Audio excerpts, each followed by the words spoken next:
साथियों, आज देश आजादी के 75वें वर्ष में है और इस समय 100 साल में आई सबसे बड़ी वैश्विक महामारी से आज हिंदुस्तान लड़ रहा है। कोरोना का ये कालखंड पूरी दुनिया के लिए अनेक चुनौतियां लेकर के आया है और एक प्रकार से दुनिया उस चौराहे पर आकर के खड़ी है जहां पर टर्निंग पॉइंट निश्चित है। आगे जो दुनिया हम देखने वाले हैं वो वैसी नहीं होगी जैसी कोरोना काल से पहले थी।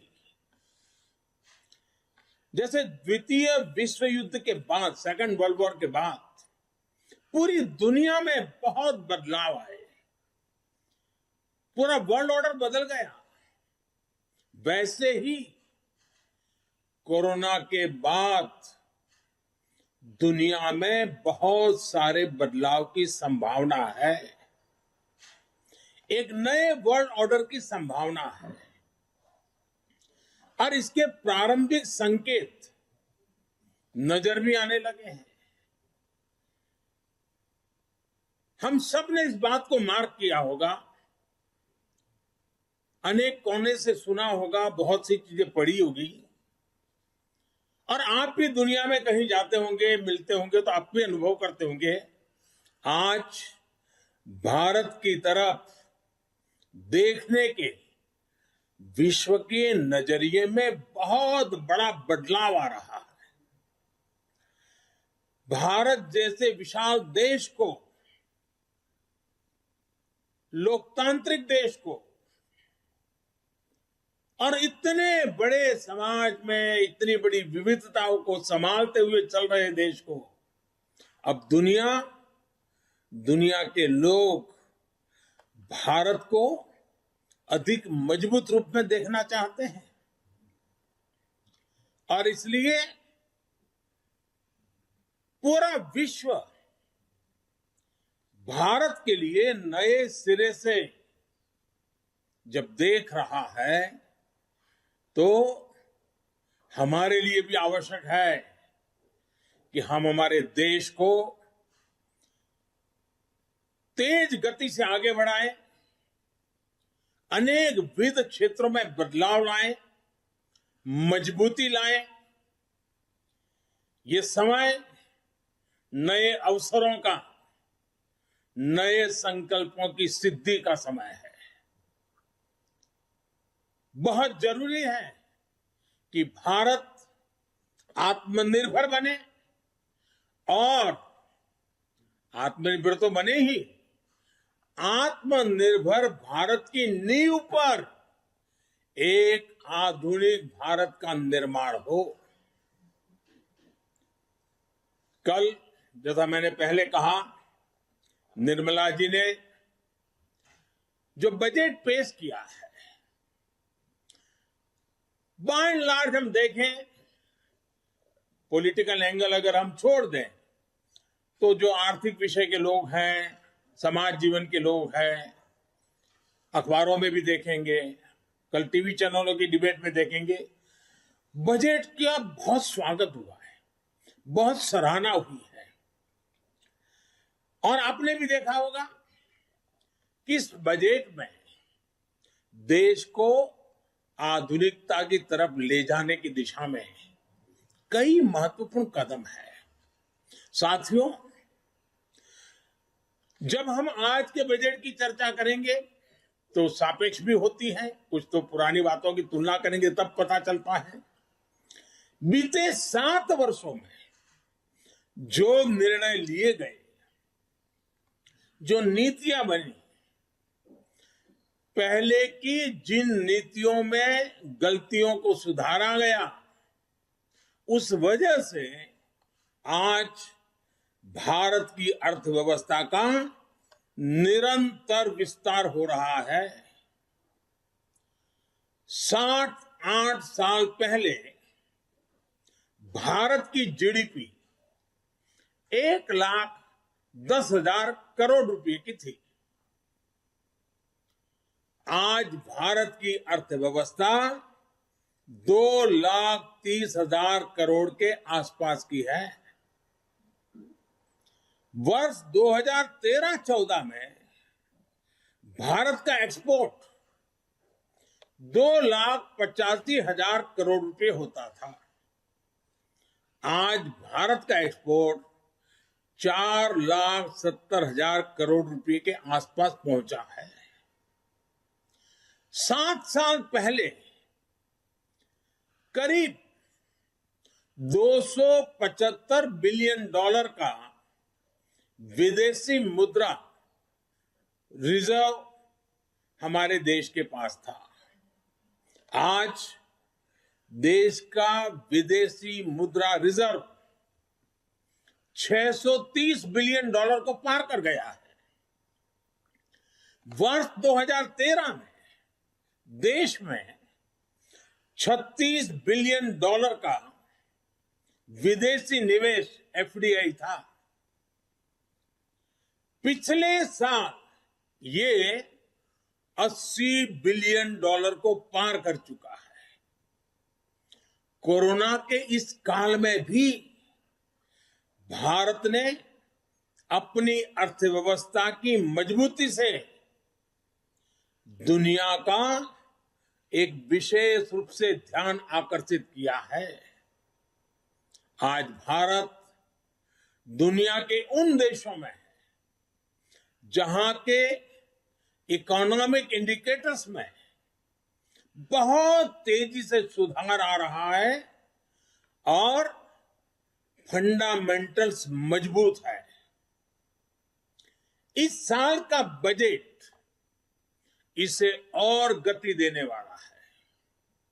साथियों, जब गरीब को मूलभूत सुविधाएं मिलती हैं तो वो अपनी ऊर्जा, अपने विकास, देश के विकास में लगाते हैं। इस बजट का भी फोकस गरीब, मिडिल क्लास और युवाओं को बुनियादी सुविधाएं देने और आय के स्थायी समाधानों से जोड़ने पर है। हमारी सरकार मूलभूत सुविधाओं के सैचुरेशन पर काम कर रही है और ये बात मैंने लाल किले पर से भी कही थी। अब मैं एक और छोटा उदाहरण देता हूं, जैसे जल जीवन मिशन। अब हम हमेशा सुनते आए हैं, गांव में, घर में, समाज में, सरकार में, राजनेताओं में, सब में क्या सुनते हैं? हर कोई कहता है जल ही जीवन है। सुनना तो बहुत अच्छा लगता है, लेकिन ये भी सच्चाई है, पानी की दिक्कत, पानी की कमी गरीब के जीवन की, महिलाओं के जीवन की सबसे बड़ी चुनौतियों में से एक है और आजादी के 75 साल के बाद भी है। किसान को भी, छोटे किसान को खासकर, पानी के बिना बहुत दिक्कतें हैं। हमारी सरकार के प्रयासों से आज देश में करीब करीब 9 करोड़ ग्रामीण घरों में नल से जल पहुंचने लगा है और इसमें से करीब करीब 5 करोड़ से ज्यादा पानी के कनेक्शन जल जीवन मिशन के तहत पिछले 2 वर्ष में दिए गए हैं। अब बजट में घोषणा की गई है कि इस साल करीब 4 करोड़ ग्रामीण घरों को पाइप से पानी का कनेक्शन दिया जाएगा। और जब ग्रामीण घर की बात आती है तो उसमें अधिकतम समाज किसानी से जुड़ा हुआ होता है, खेत के काम से जुड़ा हुआ होता है। उसका समय बचेगा, माताओं बहनों का समय बचेगा, वो कृषि के समय में अपना योगदान दे पाएगी। इस पर पानी पहुंचाने के लिए, घरों में पानी, मेरी माताओं बहनों को कष्ट से मुक्ति दिलाने के लिए पहले करीब 40,000 करोड़ से ज्यादा खर्च किया था। अभी 60,000 करोड़ रुपए से ज्यादा खर्च किए जाएंगे। कभी हमारे देश में हमारी माताओं बहनों को, गांव को पानी के लिए 1,00,000 करोड़ रुपया खर्च करके आगे बढ़ना ये छोटे निर्णय नहीं है। देश के अलग अलग हिस्सों में नदियों को लिंक करने के अनेक प्रस्ताव इस बजट में हैं। विशेष रूप से केन बेतवा को लिंक करने के लिए जो हजारों करोड़ रुपए का प्रावधान किया गया है, उससे यूपी और एमपी के जो बुंदेलखंड क्षेत्र है, हम रानी की झांसी का गर्व करते हैं ना, मैं उस बुंदेलखंड की बात कर रहा हूं। जिस खाजूराहो की चर्चा करते हैं, मैं उस बुंदेलखंड की बात करता हूं। वहां की तस्वीर बदलने वाली, पानी के अभाव में वहां के किसान के नौजवान बेटे रोजी रोटी के लिए कभी गुजरात, कभी महाराष्ट्र, केरल, तमिलनाडु तक जाना पड़ता है। ये केन बेतवा योजना किसान के जीवन में, खेती में तो बदलाव लाएगी, किसान के जीवन में बदलाव लाएगी। और इस योजना पर लगभग 44,000 करोड़ रुपए खर्च होंगे। मेरे किसान भाइयों बहनों के खेत में पानी पहुंचाने के लिए ये आधुनिक युग का एक भगीरथ काम है। अब बुंदेलखंड के खेतों में और हरियाली आएगी। जवान बेटों को शहर में झुग्गी झोपड़ी में रहकर के मजदूरी में जिंदगी गुजारनी पड़ती है, वो खुले आसमान के नीचे अपने माँ बाप के साथ रह करके एक नई जिंदगी का प्रकरण लिखना शुरू कर सकते हैं। घरों में पर्याप्त पानी आए, खेत में पानी आए। साथियों, गरीब का बहुत बड़ा सपना उसका अपना घर भी होता है। इस साल के बजट में गरीबों के लिए 80 लाख पक्के घर बनाने की बात कही गई है और इस पर 48,000 करोड़ रुपए, 48,000 करोड़ रुपए, यानी करीब करीब 50,000 करोड़ रुपए से अधिक खर्च होंगे। गरीब से मुक्ति का ये भी एक, गरीबी से मुक्ति होनी है। गरीबी से बाहर आना चाहता है। जब घर मिलता है ना, उसका एक हौसला बन जाता है। हम कभी गरीबों की ताकत जानते नहीं थे। सिर्फ गरीबों का राजनीतिक उपयोग करने वाले लोग बहुत हुए इस देश में। एक छोटा सा प्रयास, जनधन अकाउंट। गरीब को जब जनधन अकाउंट मिला ना, उसका स्वाभिमान जग गया और लाखों करोड़ रुपए की बचत में गरीब भी आगे आया है। अगर एक जनधन अकाउंट उसकी जिंदगी बदल सकता है, तो गरीब को जब छत मिले, गरीब को जब घर मिले, तब उसका जीवन कितना बदल जाता है, इसका हम देख करके बता सकते हैं। जो भी उन परिवारों को देखेगा, उसका विश्वास बढ़ेगा। और इतना ही नहीं, सरकार जो घर बनाकर इन्हें देती है, वो घर इन गरीबों को एक तरह से लखपति बना देती है। मैं जब छोटा था, लखपति शब्द बहुत बड़ा लगता था। लखपति यानी कितनी बड़ी दुनिया है, सुनते ही कान खड़े हो जाते थे। लेकिन हमने जो गरीबों को घर दिया है ना, उसकी कीमत के हिसाब से देखे तो हमने पिछले 7 साल में 3 करोड़ गरीबों को पक्के घर देकर उन्हें लखपति बनाया है। जो गरीब थे, जो झोपड़पट्टी में रहते थे, अब उनके पास अपना घर है। पहले के मुकाबले हमारी सरकार ने इन घरों के लिए राशि भी बढ़ाई है और समय की ध्यान को रखते हुए घरों की साइज भी बढ़ाई है ताकि बच्चों की पढ़ाई न छूट जाए, बच्चों के लिए पढ़ाई के लिए जगह मिल जाए। बड़ी बात यह भी है कि इसमें से ज्यादातर घर महिलाओं के नाम पर भी है, यानी हमने महिलाओं को घर की मालकिन भी बनाया है। साथियों, हम सामाजिक न्याय के लिए तो हमेशा काम करते हैं और इसे अपना दायित्व समझते हैं। जैसे समाज की भलाई के लिए सामाजिक न्याय बहुत जरूरी है, वैसे ही देश की भलाई के लिए भी देश का संतुलित विकास भी जरूरी है। भारत जैसे देश में कोई क्षेत्र पिछड़ा रहे, कोई इलाका अविकसित रह जाए, ये ठीक नहीं है। और इसलिए हमने आकांक्षी जिला एस्पिरेशनल डिस्ट्रिक्ट अभियान शुरू किया था। इन जिलों में गरीब की शिक्षा के लिए, गरीब के स्वास्थ्य के लिए, गांव की सड़कों के लिए, बिजली पानी के लिए जो काम हुए उसकी प्रशंसा संयुक्त राष्ट्र ने भी की है।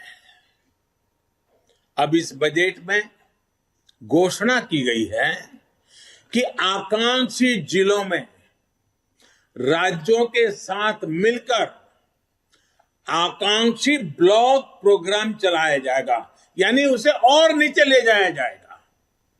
यानी विकास का लाभ आखिरी छोर तक पहुंचाने का एक वैज्ञानिक तरीका है और धन का सदुपयोग करने का, संसाधनों का ऑप्टिमम यूटिलाइजेशन करने का और फोकस एक्टिविटी करने का एक रास्ता है। ग्रामीण क्षेत्रों में ब्लॉक स्तर पर जरूरी सुविधाएं पहुंचे, इस पर सरकार का जोर है। साथियों, राष्ट्र की सुरक्षा के लिए हमारी सेनाएं, एयरफोर्स हो, नेवी हो, आर्मी हो, हमारे जवान दिन रात डटे रहते हैं, जान की बाजी लगा देते हैं। लेकिन यह भी सच्चाई है कि हमारे सेना के जवान जो सीमा पर तैनात है, हमारे सुरक्षा बल के जवान जो सीमा पर तैनात है, उनको वो सीमावर्ती जो गांव है ना, वो भी एक प्रकार से किले का काम करते हैं और उन सीमावर्ती गांवों का देशभक्ति का जज्बा भी अद्भुत होता है। अभावों के बीच, संकटों के बीच, मुसीबतों के बीच सीमा पर रहने वाले छोटे गांव के लोग दिन रात देश की रक्षा के लिए सजग रहते हैं। अब समय आ गया है कि हमें हमारी राष्ट्र रक्षा की जो नीतियां है उसमें सीमावर्ती गांवों के नागरिकों की शक्ति को पहचानना होगा, उनके अहम रोल को जानना होगा। और इसलिए हमने ध्यान आकर्षित किया है कि सीमावर्ती जो हमारे आखिरी गांव है हिंदुस्तान के कोने कोने में, उन गांवों को विकास की यात्रा में पीछे नहीं रहने देना है। इस वजह से हम वर्षों से सीमावर्ती गांवों से पलायन होते भी देख रहे हैं। किसी भी देश की रक्षा के लिए यह पहलू ठीक नहीं है।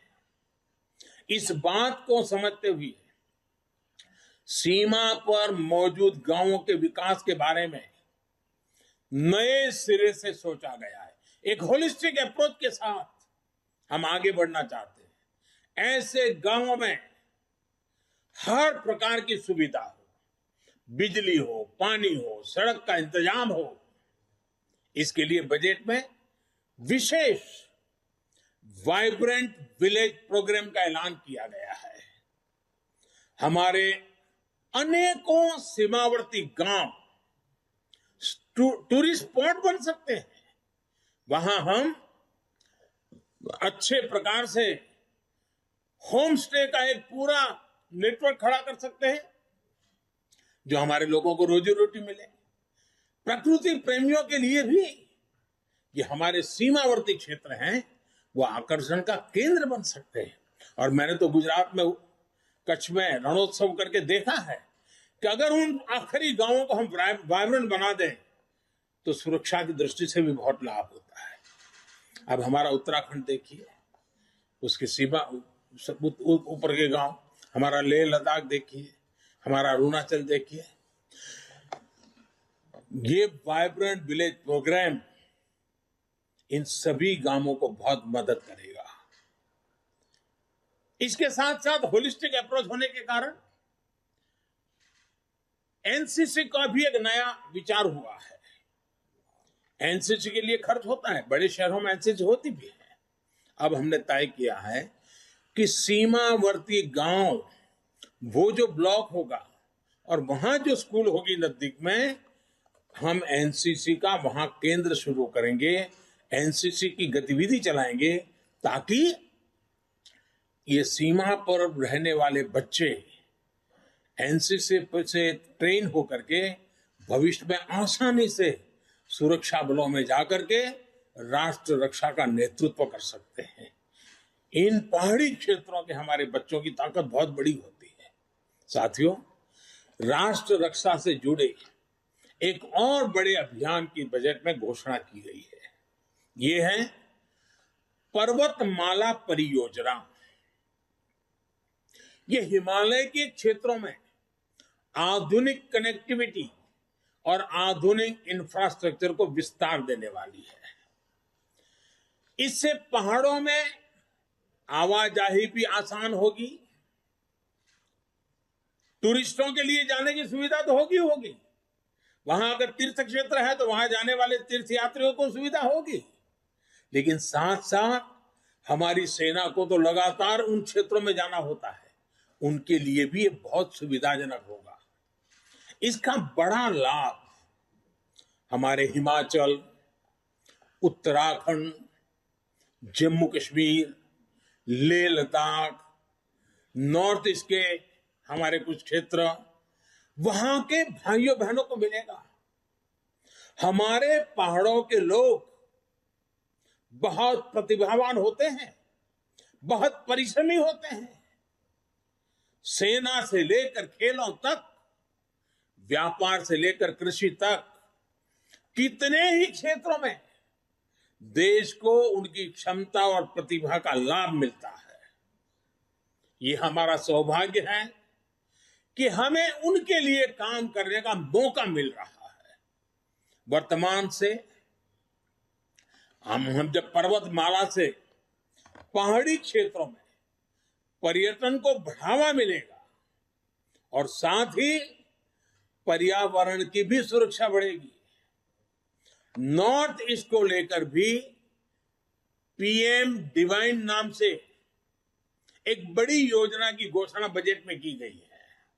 साथियों, आज समय की मांग है कि भारत की कृषि भी आधुनिक बने, नए तौर तरीके अपनाए, किसान पर बोझ कम हो। देश की कृषि को टेक्नोलॉजी आधारित और केमिकल फ्री बनाने के लिए बड़े कदम इस बजट में उठाए गए हैं। बीते बजट में हमने किसान रेल और किसान उड़ान की सुविधा सुनिश्चित की। अब किसान ड्रोन किसान का नया साथी बनने वाला है।